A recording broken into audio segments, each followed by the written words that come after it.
if Will Anderson's not like Von Miller, this is going to be one of the worst trades in like the history of the National Football League. To trade what they did to go up, not for a quarterback, but for an edge rusher. Like, this guy better be Von Miller. He better be J.J. Watt. And I know Watt is not an edge rusher, but played in Houston and obviously was like absolutely incredible. Is going to go to the Hall of Fame. Like, Will Anderson basically has to be Hall of Fame or like borderline Hall of Fame production for this trade to be worth it. Otherwise, it's a complete disaster for the Houston Texans to have traded that much draft capital to go up, not for a quarterback, but for an edge rusher.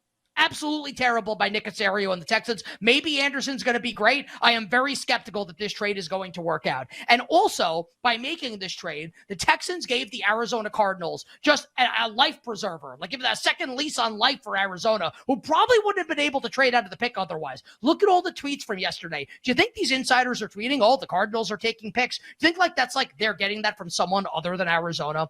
Other from the general manager, Monty Ossenford? Like, of course not. The Cardinals had this offer on the table from Houston and wanted a better one, and they weren't going to get it, and they didn't get it. So if not for Houston, maybe Arizona sits at 3 and takes Paris Johnson instead of getting this outrageous haul that they've got, where now they might pick twice in the top 5 of next year's draft. Because I don't think the Texans are going to be very good next year. Maybe it takes a couple of years to get Stroud up to speed and get Anderson up to speed and get this program up to speed and get the Texans competing again in a super tough AFC.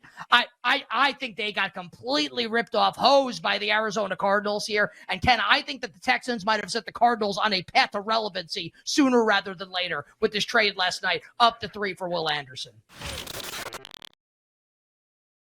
If you're taking a quarterback in a dynasty fantasy football draft next week, when like those rookie drafts happen, I would take Anthony Richardson first and like not even think twice about it. I would take Richardson over Young. I would take him over Stroud. I would take him over Levis. I would take him over Hooker. Sets him back. Any other quarterback that's going to get drafted, Anthony Richardson needs to be the first quarterback off the board because his upside is to be the best quarterback in the league. Like, can we say that about like CJ Stroud and Bryce Young? Maybe. Like, Richardson's physical ability and like Steichen knows how to like work with quarterbacks, work with a mobile quarterback, a strong quarterback. I feel like his upside is like infinity. Do you think the Eagles had the best first round? Is there another team, if it's the Eagles by a lot, is there another team that you would say kind of like aced their performance, at least as much as we can tell right now, last night? Well, I mean, I remember Howie Roseman taking Jalen Reagor over, Justin Jefferson 3 years ago. And, there was a lot of people in that organization that almost got sick when they made that move. So we got to see how it all plays out. I mean, I didn't see Jordan Davis or Nakobe Dean make a play last year. They're rookies. Maybe they got a redshirt year. But we got to see. I mean, 3 teams passed on Jalen Carter in a row. Like, why? Why would Seattle, Detroit, and the Raiders all pass on Jalen Carter if he's all that? So, I mean, we got to let them go play, and defensive line's a difficult position to learn in the rookie season. So we'll give them some time, but look, I mean, it worked out good. They made the right move, to move with Chicago 1 pick to make sure they got him. It's kind of clear that the Bears weren't going to take him. And then the Bears got the tackle of their choice in a 4th round pick. So it was good maneuvering. Last year, certainly getting A.J. Brown and a trade during while they were on the clock and getting a deal done was an amazing deal by Howie. So, it looks like they fortified their defense for sure over the last 2 years. We just got to let these kids, learn the game and begin their NFL careers. We are going through round 1 of the NFL draft here. You bet on the BetQL Network on a phenomenal Football Friday. Just talked about Paris Johnson going to Arizona. Tyree Wilson, the 7th pick to the Las Vegas Raiders. And this is like the Raiders, I think, did a really good job, Ken, because I think everyone was convinced they're going to take a cornerback.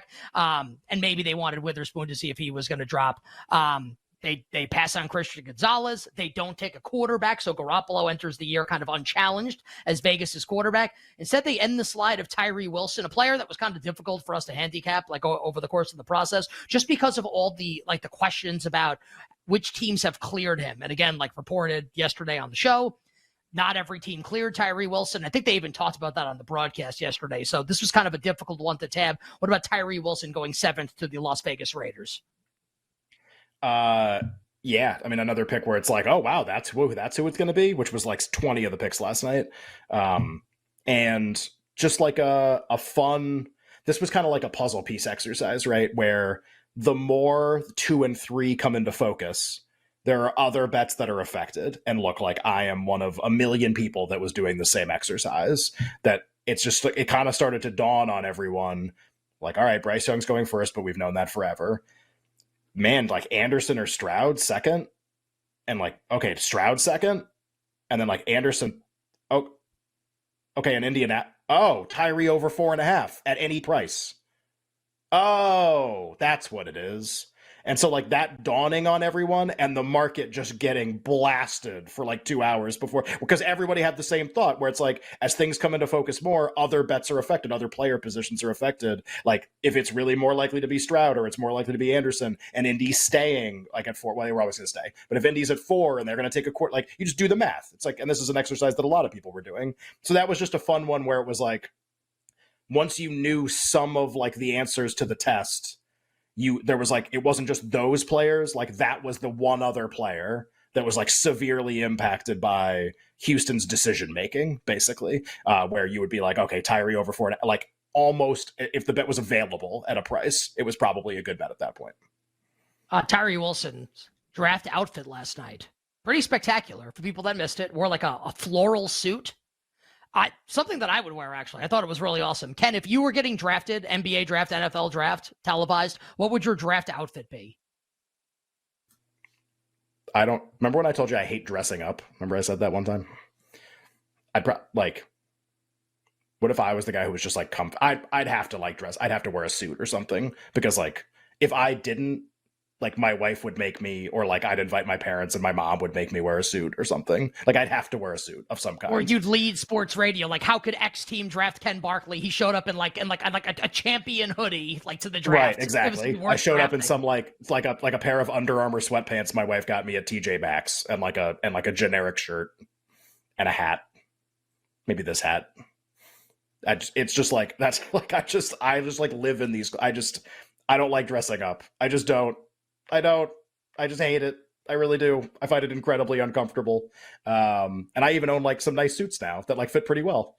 And still I'm just like, yeah, I'm good. Like whatever on this. Pajamas would be funny. A robe would be great. There's that scene would be awesome. In the was it The Social Network, where Justin Timberlake's character, what's the guy's name? Sean Parker, the guy who founded Napster, is they're like taking a meeting. Zuckerberg's taking a meeting with like a potential investor, like a hedge fund or something, and an investment group. And as like a revenge stunt, because this investment group had like crushed Justin Timberlake's character previously, they show up in like an SUV, and Zuckerberg gets out his character with like a robe and slippers. And it's basically his job is to like go in, like he's like an hour late for the meeting, like go in, don't apologize, and then like ask which one is like this guy's name who runs the hedge fund, and be like, Sean Parker says bleep you, and then just walk out of the meeting like in like a robe and flip-flops and like pajama pants. So like whatever, the Zuckerberg outfit would also be really funny.